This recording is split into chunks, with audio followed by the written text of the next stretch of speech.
Have you ever looked at your life and realized you didn't even recognize the person you've become? Not because you failed, but because life slowly erased pieces of you while you were just trying to survive. If you've been feeling that quiet disappearance inside yourself, this episode is for you. Identity loss doesn't vanish all at once. It fades through burnout, caregiving, heartbreak, responsibility, and seasons where you had to be strong instead of honest. And one day you wake up and realize you're gone. But God never loses track of who you are. Even when you can't feel yourself anymore, He's already guiding you back, piece by piece, moment by moment, until you start recognizing the person He made you to be. This is Faith Between the Lines, and I'm Scott. There are seasons in life when you don't just lose someone, or something, or a dream you were holding on to. You lose yourself. Not all at once, not dramatically, not in a way anyone else would notice. It happens slowly. It happens when you spend years being strong for everyone else. It happens when you carry responsibilities that were never meant to rest on a pair of shoulders. It happens when you pour yourself out faster than you can refill. It happens when grief rearranges your world so completely that you forgot who you were before everything changed. It happens when caregiving becomes your identity, when survival mode becomes your rhythm, when exhaustion becomes your normal. And one day you look in the mirror and you realize you don't recognize the person staring back. You've become the version of yourself that life demanded, not the version God designed. And that realization is painful, but it is also holy. Because it marks the beginning of a different kind of recovery. The recovery of your identity. The recovery of the person you were before the world asked too much of you. The recovery of your voice you silenced to keep the peace. The recovery of the dreams you buried to survive the season you were in. The recovery of the soul that has been waiting quietly for the one to come home. And here's the truth that matters most. God never lost sight of who you are. Not for a moment. Not through the grief. Not through the burnout. Not through the years of holding everything together. He has been guarding the parts of you that you thought were gone forever. And now He is gently leading you back to the person He created you to be. Identity doesn't return in a single moment, but there are signs that you are coming back to yourself. It doesn't rush in like a revelation or an announcement itself with clarity. It returns quietly, gently, in small, almost unnoticeable ways. It returns when you start caring about things you stopped caring about during survival mode. It returns when you feel a spark of curiosity after months of numbness.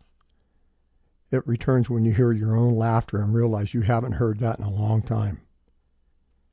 It returns when you say no to something that drains you. It returns when you say yes to something that nourishes you. And it returns when you feel a tug in your spirit towards something that feels like you. Identity comes back in the way you breathe a little deeper, in the way you stand a little taller, in the way you begin to trust your own voice again. And God is in every one of those moments. He is the one nudging you toward the things that bring you life. He is the one softening the places that became hardened by grief or exhaustion. He is the one whispering reminders who you were before the world asked too much of you. He restores identity the way dawn restores the world, slowly, softly, with light that grows so gradually you don't notice it at first.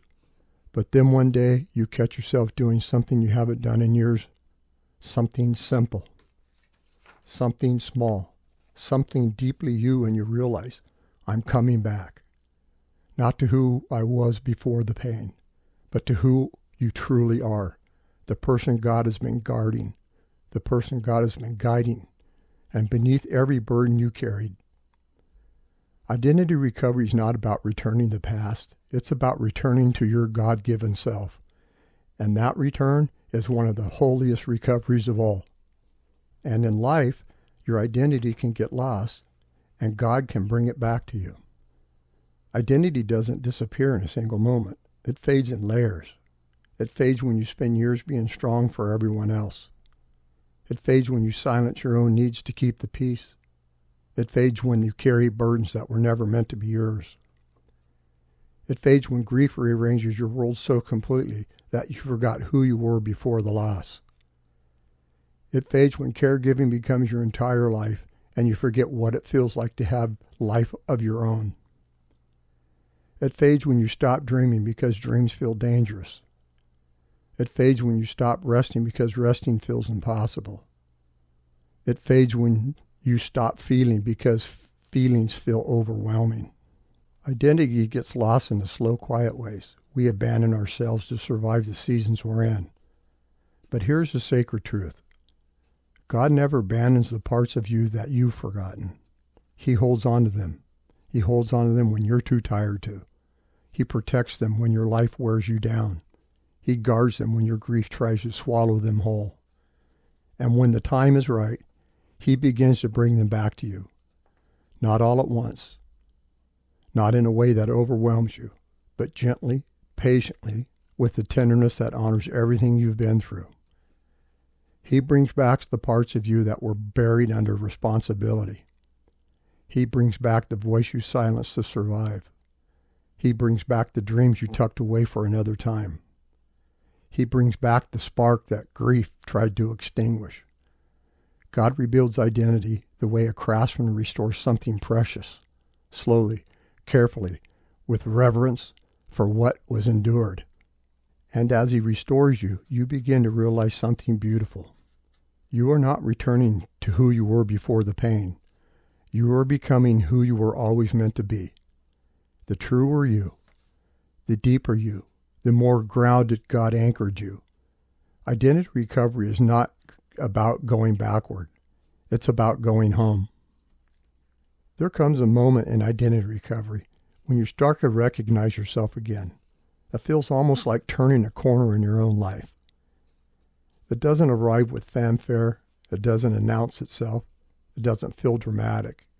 It feels familiar. It feels like catching a glimpse of yourself in a way that you haven't in years. It feels like remembering something you didn't realize you'd forgotten. It feels like coming home to a place inside you that's been waiting patiently for your return.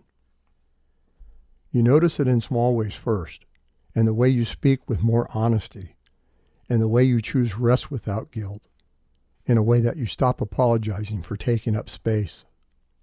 You notice it when you feel a spark that grief once dimmed. You notice it when you feel a pull towards something that feels deeply you. You notice it when you stop shrinking to make others comfortable. And God is in every one of those moments. He is the one reminding you that you were never meant to disappear into responsibility, into exhaustion, into grief, or into survival.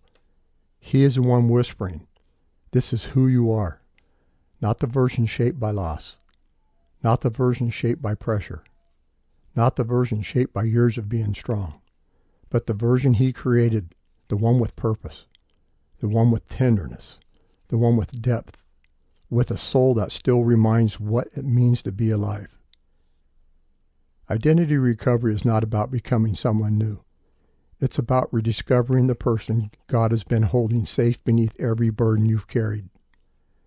And when you begin to recognize yourself again, you realize something sacred. You didn't lose your identity. It was waiting for you, protected and preserved, held by God until you were ready to return to it. This is the moment when recovery becomes resurrection, the rising of your true self back into the light. As a reflection of this episode, Recovering Your Identity, I wrote a poem for it called The Returning. There's a part of you that never left though life pulled you far away, a quiet spark beneath the ashes waiting for its day. There's a voice inside you rising, soft as morning's first light, calling you back to the person you lost somewhere in the fight. God has held your trusted self in hands both gentle and strong, keeping safe the parts of you that felt forgotten for so long. And now you feel the stirring and warmth beneath the pain, a sense that who you are is finding breath again. Not the you from yesterday, not the you shaped by fear, but the soul God always knew slowly drawing near. Identity returns in whispers, in moments small and true, in the quiet realization, I think I'm becoming me anew. And though the road is winding and the healing slow to see, God walks each step beside you as you return to who you were meant to be. That poem reflects this episode pretty well, I think, and also mirrors my own recovery. I would like to close this show with this blessing. May God guide you gently as you return to the parts of yourself that life asks you to set aside. May He remind you that nothing true about you has been lost, only hidden, only quiet, only waiting for the right moment for you to rise again. May you feel His presence in every small spark of recognition, every moment of clarity, and every breath that feels more like you.